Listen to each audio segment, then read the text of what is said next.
അത് കണ്ടാലോ. ഇതാണ് എൻ്റെ ഇലച്ചെടികളുടെ ശേഖരം.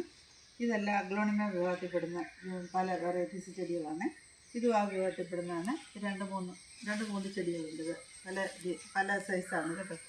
ഇതെല്ലാം ഒരു നല്ല വൈറ്റ് കളർ പൂവുണ്ടാകുന്നതാണ്. ഇതിലും പൂവുണ്ടാകും. ഇതും വൈറ്റാണ്. ഇപ്പം പക്ഷേ ഈയിടെയെല്ലാം മഴയൊക്കെ ആയ കാരണം ഇപ്പോൾ ഇതെല്ലാം പൂവെല്ലാം കൊഴിഞ്ഞ് നിൽക്കുകയാണ്. ഇപ്പോൾ ചെറിയ വളമൊക്കെ കൊടുത്ത്, കാര്യമായിട്ട് വലിയ വളമൊന്നും ഞാൻ ചെയ്യാറില്ല. ഞാൻ എപ്പോഴും ചെയ്യുന്ന പോലെ നമ്മുടെ വീട്ടിൽ ഏറ്റവും കുറഞ്ഞ ചിലവിലുള്ള കാര്യങ്ങളൊക്കെ ഞാൻ ചെയ്തിട്ടുള്ളൂ. പുതിയ ഇതൊന്നും ഞാൻ ചെയ്യുന്നില്ല.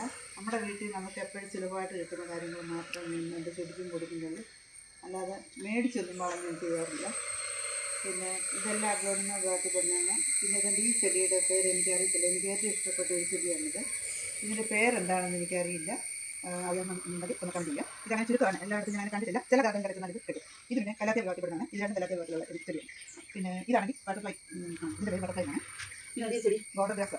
ഇത് എനിക്ക് 2 ചൂട് ഒരിടത്ത് ഞാൻ പോയി വെച്ചിട്ട് കിട്ടിയത്. 2 ചൂട് വെച്ചിട്ടാണ് ഞാൻ പിടിക്കാനായിട്ട് ഇതിനകത്ത് വെച്ചിരിക്കുക. ഒരു 4-5 ചൂടായി ഇച്ചിരി കഴിഞ്ഞിട്ട് മാറ്റിയിട്ടുണ്ട്. പിന്നെ ഇങ്ങോട്ട് വന്നാൽ ഇതെല്ലാം ബോർഡർ ഗ്രാസ് ആണ്. അത് ഞാൻ ചട്ടിക്കകത്ത് പിടിപ്പിച്ചിരിക്കുക.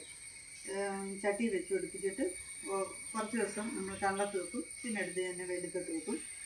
ഇതിൽ നല്ല വെയിൽ വേണമെങ്കിൽ ഈ ചെടിക്ക് നല്ല കളറും കിട്ടത്തുള്ളൂ.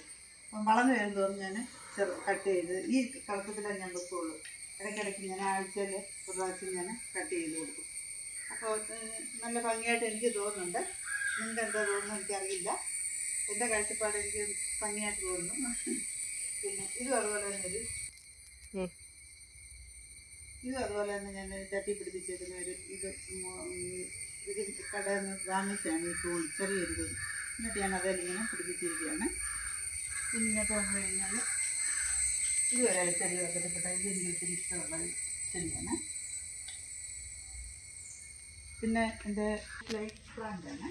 ഇത് എനിക്ക് 2 മുടകളായിരുന്നു. ഞാനവിടെ വെച്ച് പിടിപ്പിച്ച അത് പിന്നെ ഈ ഭാഗം എനിക്ക് മഴ പെയ്ത് കഴിയുമ്പോൾ വെള്ളം കെട്ടി ഇങ്ങോട്ട് നിൽക്കും. അപ്പോൾ ഇവിടെ നിന്ന് ഈ മതിലെല്ലാം ചളയാണ്. അപ്പോൾ അതിനൊരു തടസ്സം, മതിൽ വൃത്തികേടാകാതിരിക്കാൻ വേണ്ടി ഞാനിത് എടുത്ത് നിരത്തി വെച്ചിരിക്കുകയാണ്. ഇടയ്ക്ക് പുല്ലും പിടിപ്പിച്ചിട്ടുണ്ട്. അത് ഇപ്പം വളർന്ന് വരുന്ന ഉള്ളൂ, അധികമായില്ല വെച്ചിട്ട്. പിന്നെ ഈ ചെടി എന്ന് പറയുന്നത് ഇത് ഇസഡ് പ്ലാന്റ് ആണ്. ഇത് നമുക്ക് ഇൻഡോറായിട്ടും വളർത്താം, ഔട്ട്ഡോറായിട്ടും വളർത്താം. പിന്നെ ഒരു കാര്യമുണ്ട്, ഇതിൻ്റെ ഈ ഇലയിലൊക്കെ നമ്മൾ ചെറിയൊരു തുണിയിൽ ഒരു ശകലം